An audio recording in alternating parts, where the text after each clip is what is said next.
The headlines crashed into every screen in the world like a thunderstorm. 24-year-old billionaire weds his 64-year-old former teacher. No one could believe it. The whispers started instantly. Was it a publicity stunt? A joke? A scam? But it was all real. The bride, Evelyn Hartley, once a beloved elementary school teacher, stood beaming in a white lace gown, hand in hand with Jaden Rivers, the young tech billionaire who had turned a $200 startup into a global empire. And yet, no one could understand why. At first glance, they looked like grandmother and grandson. Her silver-streaked hair was curled neatly, her skin aged but elegant. Jaden stood tall beside her, sharp jawline, tailored tucks, and the confidence of someone who could buy an island on a whim. The age gap alone made social media explode. But the deeper mystery wasn't just the age, it was her. Why her? Of all the models, actresses, heiresses chasing Jaden, why Evelyn? Only a handful of people knew the real story, and it started long before either of them ever imagined it would become something more. 15 years earlier, 3rd grade.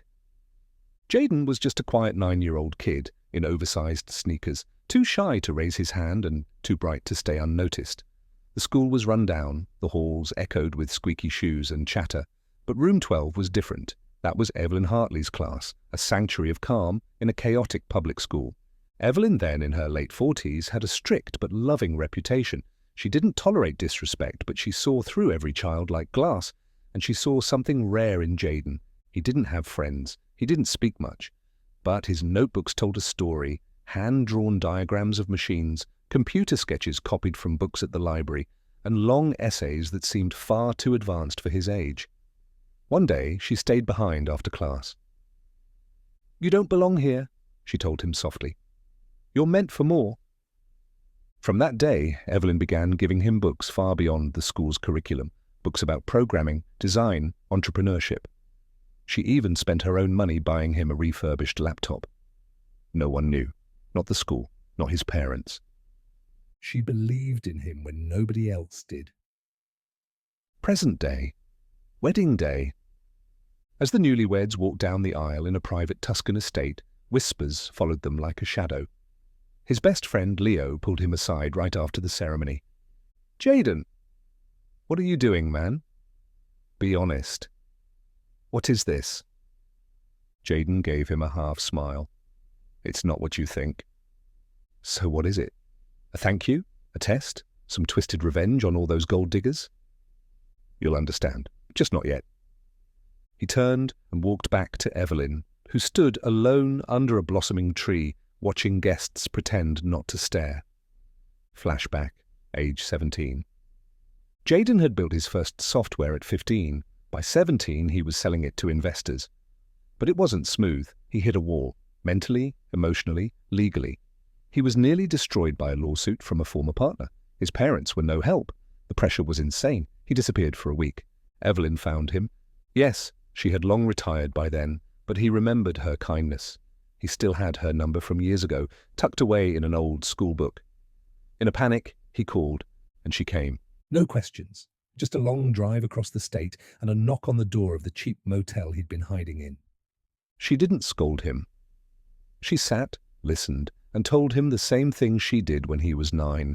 You are not your setbacks, you are your vision.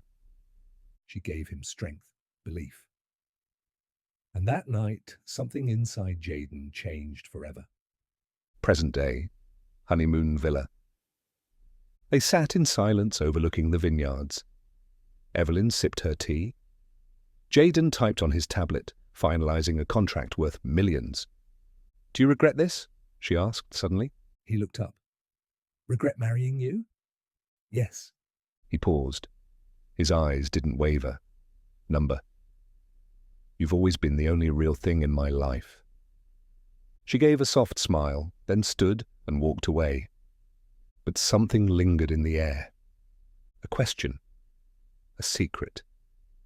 Something that had not yet been revealed. Because behind the headlines, behind the whispers, was a truth neither of them had spoken aloud. Not yet. The story of Jaden Rivers and Evelyn Hartley had already gone viral. News anchors, YouTubers, bloggers, everyone had an opinion.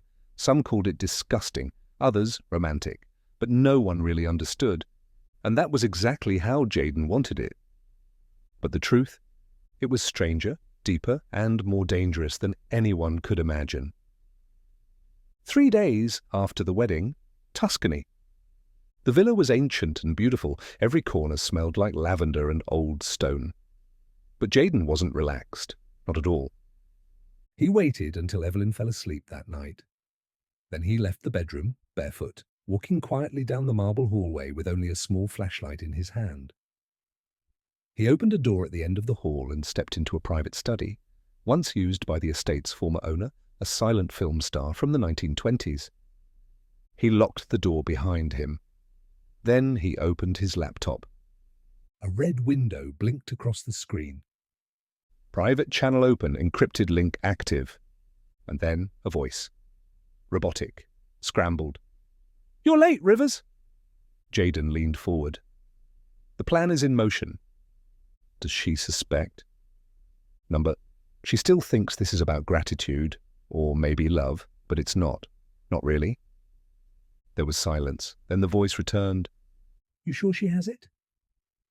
"She has something," Jayden replied. "She knows something, and I need to find out what before the others do." Because what the world didn't know was that Evelyn Hartley wasn't just a retired schoolteacher. She was a ghost, a woman with no digital footprint before 1993, no public photos, no known family, and according to government records, she was supposed to be dead. Flashback, a week before the wedding. Jayden sat in a black car in a parking garage in Berlin. The man sitting next to him was bald, heavily tattooed, and had a military stance. "She was part of a Cold War education program," the man whispered. "One that trained gifted children to follow specific ideologies. But some of the teachers weren't who they claimed to be." "What do you mean?" Jayden asked. "I mean, your beloved Mrs. Hartley was once codenamed the Oracle. She was embedded in schools across America, planted to identify prodigies, extract their knowledge, and monitor them." Jayden felt ice spread through his chest. "So she was watching me? Watching you, grooming you, guiding you. The moment she saw what you could become, she latched on." "But why would she keep helping me all these years?" "That's the part we don't know. Either she's protecting you from something, or she's using you for something bigger." That conversation haunted him every night. And yet, he still went through with the wedding. Because deep down, part of him wanted to believe Evelyn really cared. Back to present, Tuscany. Evelyn was awake. She stood outside the study door, barefoot like him, holding a small glass of water and watching the light peek under the crack in the door. She hadn't trusted Jayden's sudden interest in Italy, or the specific villa he chose. She hadn't trusted how often he stepped away when he thought she wasn't looking, so she did what she always did. She listened. And when she heard the word Oracle from behind the door, her blood ran cold. He knew. He was never supposed to know. "Morning, breakfast table." Jayden sat alone. Evelyn appeared moments later, wrapped in a long silk robe, her expression unreadable. She poured herself coffee. "I didn't hear you come to bed," she said softly. "I had emails to answer." A beat of silence. "Jayden," she said, "why did you really marry me?" He looked up slowly. She was watching him carefully. "You were the only person who ever believed in me. But belief doesn't equal marriage. That's not love." He put down his fork. "You're right." Then he reached into his pocket and placed something on the table. A small, dusty photograph, cracked with age. It showed a young woman who looked exactly like Evelyn, standing next to a military officer in 1982 Berlin. She froze. Her fingers trembled slightly. "Where did you get that?" she whispered. Jayden's voice was calm. "Why don't you tell me who you really are?" And then Evelyn Hartley, the woman the world knew as a retired teacher and wife of the youngest billionaire in history, smiled, not kindly, not warmly, but knowingly. "You think you know the story, Jayden, but the real story hasn't even started yet. The moment Evelyn smiled, Jayden knew two things. One, she wasn't shocked he had the photo, and two, she had been expecting this moment for a long time. She calmly lifted the photo off the table, gazed at it for a second, and then slipped it into the pocket of her robe. "Do you want me to lie, Jayden?" she said softly. "Or do you finally want the truth?" He didn't answer, not with words. His silence was permission enough. Evelyn stood slowly, walked to the bookshelf on the far side of the villa's grand breakfast hall, and pulled out an old leather-bound book, The Art of War. She turned it to the side and pressed her thumb into a hidden notch. A panel behind the shelf clicked open. Jayden stood immediately, every instinct in him flaring. Behind the panel was a narrow metal case. She opened it and withdrew a single black flash drive. Nothing was labelled. Nothing looked new. She tossed it on the table. "Open it. But once you do, there's no going back." Later, inside the study, Jayden sat at the desk, heart pounding as the flash drive loaded on his encrypted laptop. There was only one folder, named Jayden. Inside it, videos, photos, files. The first video was grainy, from an old security camera. It showed a hospital hallway. The timestamp read June 3rd, 2004, 2:13 a.m. That was the night he was born. He leaned forward. Nurses rushed in and out. Men in military uniforms moved quickly, handing over what looked like a wrapped bundle. A baby. Him. Jayden clicked to the next file. It was a dossier. Project Orpheus. Phase 4. Subject, Jayden Rivers. Status, monitored. Potential IQ, off scale. Subject to be guided via planted educational influence. Handler, assigned, Oracle. Jayden's hands trembled. "Educational influence," he whispered. "Planted handler." He looked up at Evelyn, who stood silently by the fireplace, watching him unravel his entire life in real time. "You weren't my teacher by accident," he said. "No. You were assigned to me." "Yes." He stood, voice rising. "So every kind word, every lesson, every moment of kindness was fake?" "Not all of it," she said quietly. "At first, yes. But then, you became more than the project. You became you. And I didn't know what to do with that." "Who are you?" She walked over, reached into her robe again, and placed an old, faded ID on the desk. It was yellowed and government-issued, with bold black letters that said, U.S. Intelligence Academy, Deep Educational Division. Her name, Evelyn Hartley. Clearance level, Black Diamond. "I was recruited during the Cold War," she said. "They didn't need spies in trench coats, they needed shepherds, people who could guide the gifted minds of the next generation, shape them before anyone else could. You were identified before you could even speak." "Who else knew about this?" Jayden asked. She hesitated, then said one name. "Your mother?" He froze. "No. She was never involved. She barely even spoke to me growing up." "She was involved," Evelyn interrupted. "But she didn't know the full extent. She signed papers she didn't understand, took money when she needed it, and when she got scared, she walked away."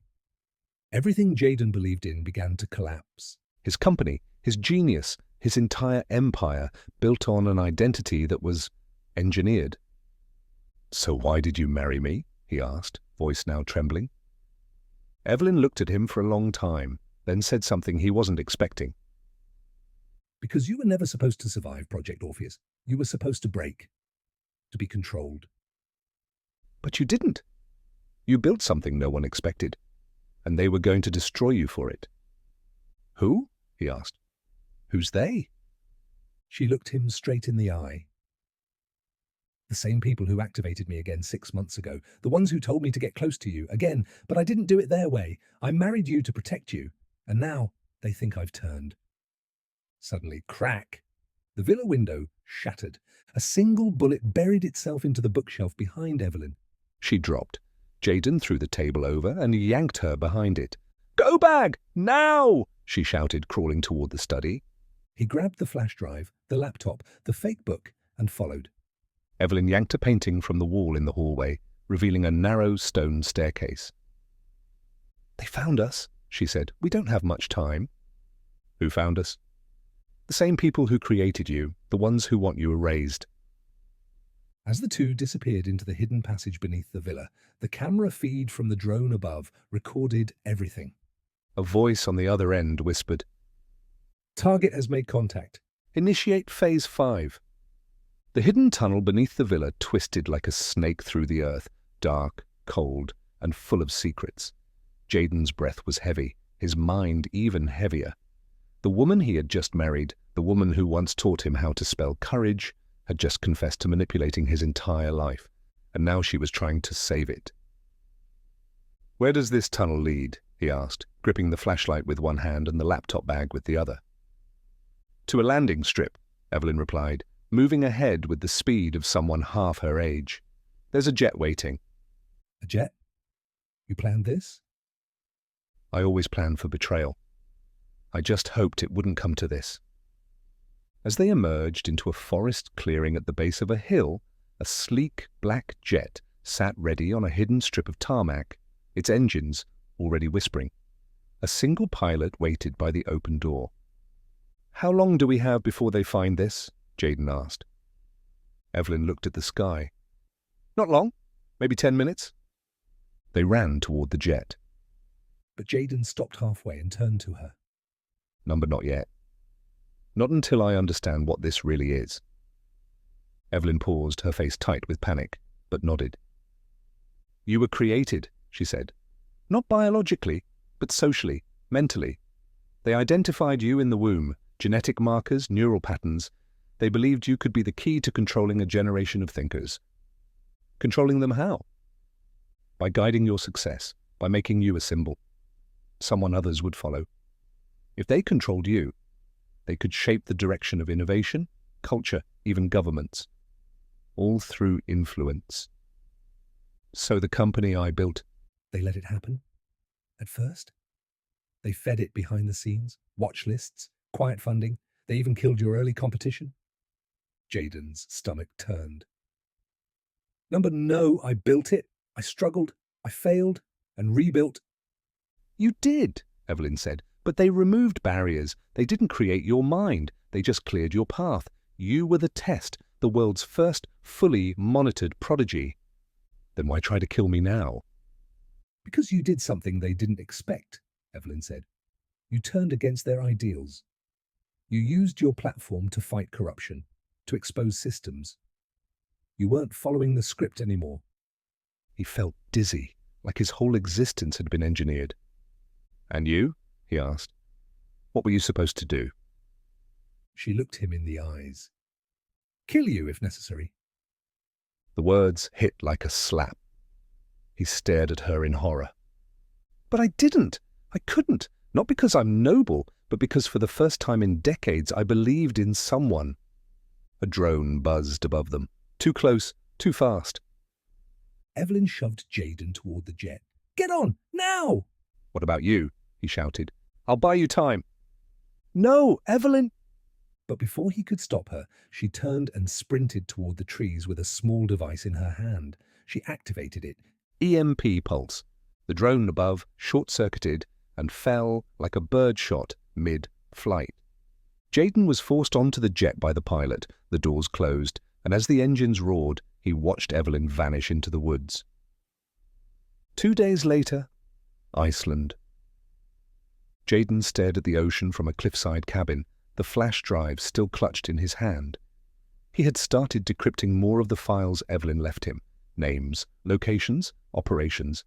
It was bigger than he ever imagined, but one file stood out. A video, labeled only, "If I don't make it." He played it. Evelyn appeared on screen, eyes tired but fierce. "If you're watching this, I didn't survive, and that means you've chosen your own path. Good, that was the point all along. I wasn't your enemy, Jaden, I was the firewall, the last protection between you and the people who built you like software. I married you because I loved you. Maybe not in the way you wanted. Maybe not like a 24-year-old loves a 64-year-old. But I loved who you became. She paused, as if fighting tears. And they'll keep coming. They won't stop. But you now have something they fear. Free will. And the truth. She leaned closer to the camera. Burn the script. Write your own. 1 week later, global broadcast. Jaden Rivers held a press conference streamed to over 200 million people. He didn't deny the marriage, or Evelyn's past. Instead, he told the world the truth about Project Orpheus, about influence warfare, about how even freedom could be designed and sold like a product. He released the documents, the footage, the files Evelyn died to protect. And he closed with one statement that shook the world. I married the woman who shaped me, saved me, and defied the people who thought they owned me. They called her my handler. I called her my wife. Final scene, unknown location. In a cabin in the Arctic Circle, a woman stares at the screen. Her hair is shorter now, her face hidden under a scarf. She smiles, because no one, not even Jaden, knew she had survived. And she was still watching, still protecting from the shadows.